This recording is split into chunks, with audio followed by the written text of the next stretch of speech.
I do have a fenced-in yard, and I start by training my young dogs to a head halter. And so if you haven't seen the head halter videos, you should go and review that playlist because that's the first step. Once you can manage your dog on a 6-foot leash and on a head halter and in your fenced-in yard, then you're ready to start training to a long line.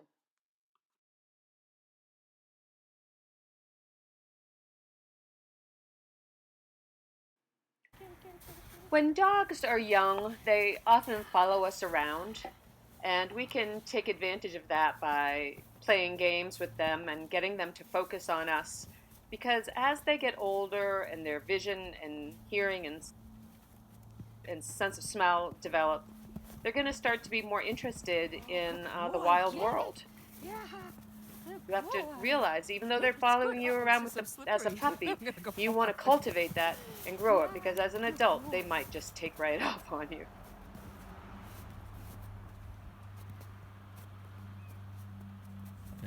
So I'm going to reward the good behavior by taking off the head halter. And I can just switch these because I think he doesn't want to go in, so he's not tugging. So if he pulls me and drags me with his 95 pounds to go sniff something, I have something I can do. I can put the head halter on and go, I didn't really like being dragged. So now I have to have, I guess I have to, you can't have as much freedom. Silly Gilly BB. He's going to get a little message. Okay. Motion. You sit. Let's try it again. B, you're so good. Let's go this way. Oops. Okay. We'll try again later. Different environments require different kinds of gear, and I know some people feel or might disagree with me about having motion on a head halter in a park. But that wasn't something that we just walked right down to. We practiced a lot on the sidewalk up above where we can look down on the park. And I waited until he was calm and responsive there. And then as a reward, I bring him down here. And I want him to be able to be relaxed on a head halter, on a leash, because otherwise he could scare people.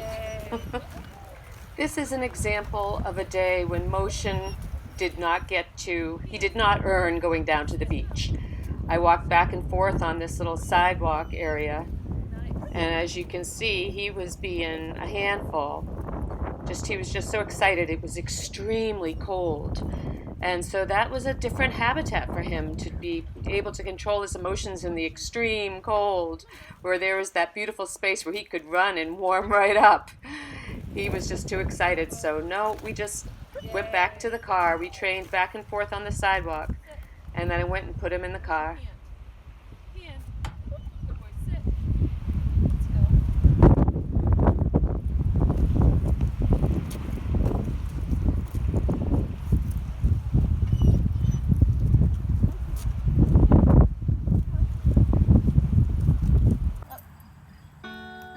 No matter what kind of a collar you use, whether or not you use a head halter, if you use a body harness, when you get to the point where you drop the leash, it just makes it easier for you to catch your dog and socialize your dog the way that you want to.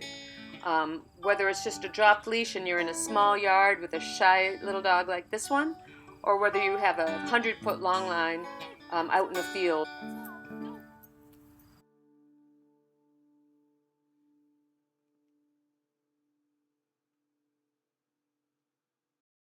I've made the mistake. I was training back and forth with the two-toy game, so I had it on a long line as I was throwing, a toy one way and then calling it back and then throwing a toy the other way. And it was just going really fast. I picked up the long line and just ripped all the skin right out of my hand. Another time, that dog, the long line went flying by the back of my bare legs and it, gave me a rope burn on the back. I don't get to the point where now I have dogs going at that speed on a long line, generally. We're just going to go for a walk. Whoopsie. And I walk from our house. Whoopsie. I'm sorry. Motion, sit. Heel. Good boy. Motion knows there's another little dog on the trail just ahead, and so he's very excited and eager to get in there. Sorry. And what I'm showing him is that we will walk toward the trail when he is being responsive and listening to me. And if he pulls ahead of me and isn't paying any attention to me, then we're going to go the other direction. I start with a 50-foot long line, and I have knots tied in it. It doesn't have a handle. And then you can cut it in half when the dog seems like they're functioning well on that length. So you really try to respond to the dog's behavior by giving him more freedom when he's listening to you and responding quickly, and taking just a little bit of freedom away, maybe by picking up the long line or by putting on the long line, depending where he's at. You go back and forth and you give them more freedom when they're behaving responsibly, and you take a little bit of it away when they're being a handful.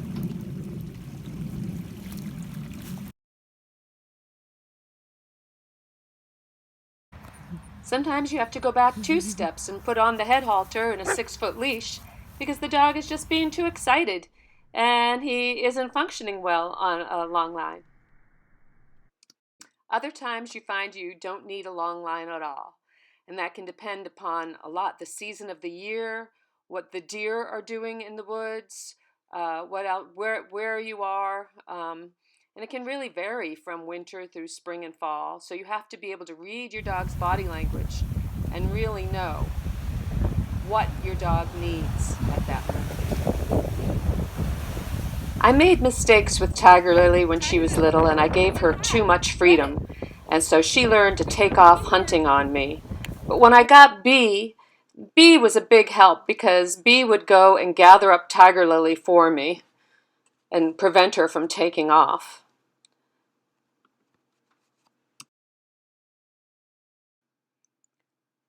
Oftentimes when I just keep Tiger Lily busy, and that helps prevent her from going and find something else interesting to do.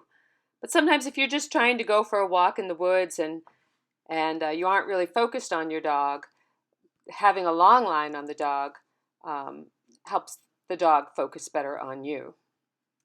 The biggest mistake I made with Tiger Lily when she was a puppy was I let her find too many opportunities to escape and go hunting or jump off the boat or take off after deer on me. And so with Motion, what I'm doing is I'm making sure that he doesn't make those mistakes when he's a young dog, and that way he'll be more like Bee, she has never had that opportunity right from the beginning. I prevented her from going off hunting on me, and so she stays with me because that's her habit, and that's going to be Motion's habit as well.